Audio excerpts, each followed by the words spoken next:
Now, full disclosure, this blaster right here, the Challenger, I actually kind of stayed away from for a little bit. So it turns out the Challenger had kind of a rough launch. In fact, I think there's like a couple different versions of this. This right here is from BU Blasters, and this was sent in for review.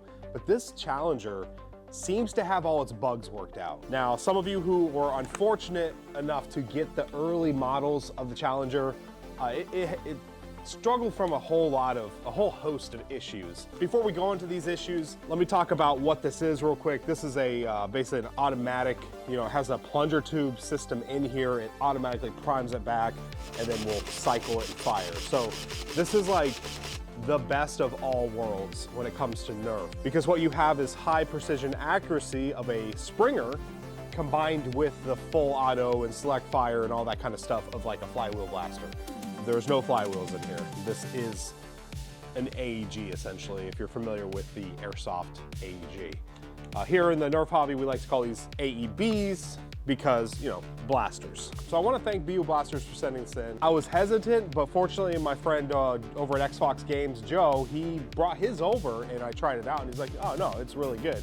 So I was like, okay, I guess they got all their kinks worked out, all their bugs and issues, and it seems for the most part, yes. So what were some of those bugs and issues? Well, cycling issues, feeding issues, jams, just a whole bunch of headache and frustrations.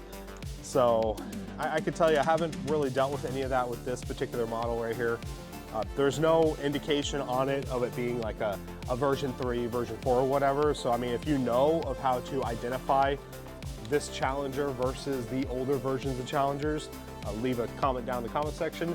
But from all I can tell is it just says Challenger on it and that's it. There's no serial numbers or version numbers or anything to really indicate that this is the latest and greatest. So there is a potential that if you buy from various manufacturers out there, you could get the older models that were just riddled with bugs and issues. So let's kind of run through starting from the front to the back. So on the front of the blaster, we have a black muzzle brake. I'm not sure why they didn't opt to go with an orange one. I'll have to paint this. There is a scar barrel inside here. The blaster runs off of a 3S LiPo with an XT30. These pins offer easy access for you to get to the battery compartment and actually get inside if you have any issues. So I got a couple 20-round magazines here. I am shooting Worker Gen 3s today. This is a magazine in pistol grip system. We have a adjustable stock here with a little kind of, I don't know about this one. So essentially you just kind of put your thumb and push on it and you can slide this, but it's a bit flimsy for my liking. That's not the most sturdy stock, but it does work. It definitely does the job, but actually, yeah, you can see a little flex in it, which not ideal. I don't like the flex. So because of that, I kind of run this kind of shorter than I should be. Up here on the side, we have the select fire switch. I have it in full auto right now. That's all the way forward. And typically I like to run this thing in 3-round bursts. That seems to be the nicest way. 1 trigger pull, 3 shots. Best way to Nerf. So let's grab some, let's put this thing in semi and get some chronograph readings. That's 165.2, 171.3, 155.4, and 167.1. Yeah, so that is nuts considering this thing has select fire, can be full auto, and oh man. So keep in mind, if you have a Springer that hits, 150 on up, 160, 170 FPS, and you're sitting there all day and you're priming this thing by hand manually, that's a workout. You get this thing called tennis elbow. I've had it before where, I'm just using a caliburn all day, and then by the time I go home after Nerf war, I am just beat.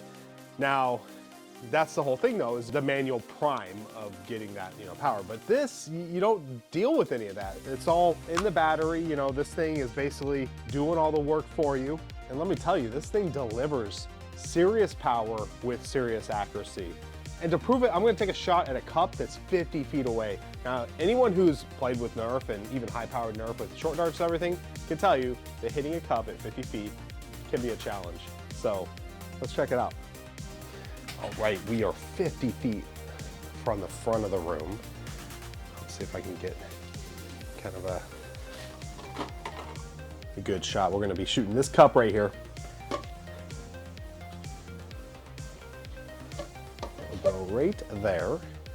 And so we can lower this. Okay, there's our cup right here. I'm gonna go 50 feet away.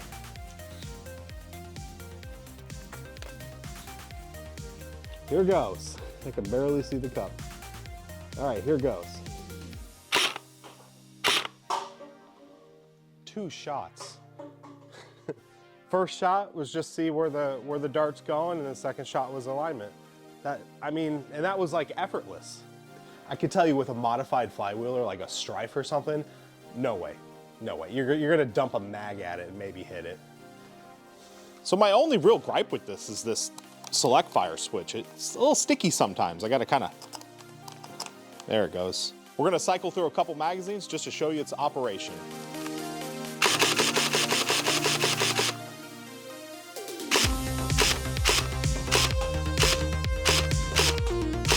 When you get to the last shot, it will not let you fire. That keeps you from dry firing your blaster to death.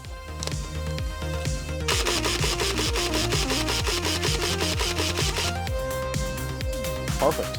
In conclusion, I'm a really big fan of the current version of Challenger. Now, I have heard people saying that the other models had plastic up here, so this one is metal, so that might be an indicator that you have the latest and greatest good working version of it. But overall, what I have in my hands here today, I'm a big fan of.